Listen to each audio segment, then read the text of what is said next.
Бүгін Жетісу облысы полиция департаментінің бастығы Атығай Арыстанов өңір тұрғындарына есеп берді. Кездесуде өткен жылда атқарылған жұмысты баяндап, жаңа жоспарлармен де бөлісті. Артынан тұрғындардың сауалдарына тікелей жауап беріп, ашық диалог құрды. Полиция генерал-майоры кездесуге тыңғылықты дайындалып келгені байқалады. Баяндама жасағанда да алдындағы қағазына көп үңіле бермеді. Өткен жылда атқарылған жұмыстарды атап, нәтижесінде құқық бұзушылықтың тіркелуі 4,7%-ға азайғанын айтты.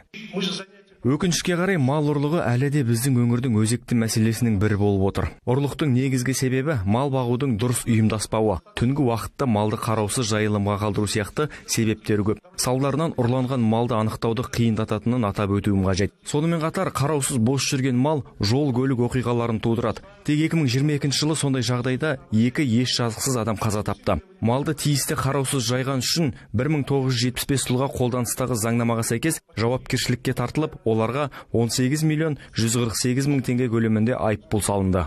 Полиция генерал-майоры баяндамасын аяқтап болғаннан кейін халықпен ашық диалог құрды. Жалпы 30-ға жуық тұрғын түрлі сауалдарын қойды. Солардың бірі Нұрлан Қарабасов шетелден әкелген көлігін көптен бері тіркей алмай жүргенін айтады. Мүгедектігі арбасымен талай мекеменің табалдырығын тоздырыпты.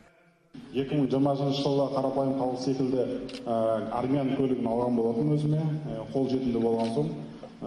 Сол кезде сары номерге қойдым да, қазіргі таңда ақ номер алайын десем, таможня кедендік тазартудан өтпеген дейді.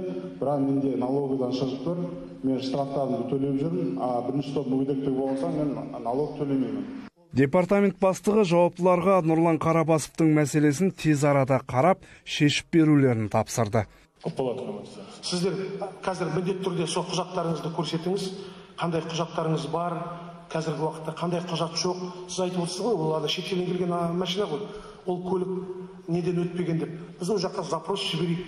Қолымыздан келгенше бүкіл шараны қабылдап, біз сізге көмек беруге дайынбыз. Жиында өзекті мәселенің бірі құмар ойын автоматтары туралы айтылды. Ербол Базылжанов автоматтардың қаламызда қаптап кеткеніне алаңдайды. Балаларының болашағына уайымдайды. Қаламызда әр жерлерде лото-маркет деген ойынханалар қаптап тұр. Кейбір магазиндерде, дүкендерде тұр.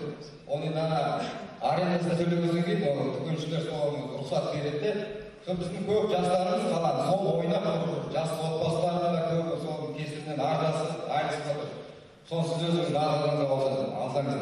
Сосын жасанып қойып Марат Алимқұлович.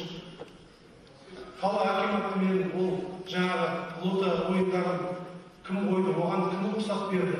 Бұл жерде олардың жаңағы жалпы цели какие у них? Это пирамида или что? Надо выяснить, взять на контроль и совместно с прокуратурой, с акиматом и принять меры. Біз оған назар аударамыз. Қосымша осы шара қабылдайық, сосын сізге жауап берейік.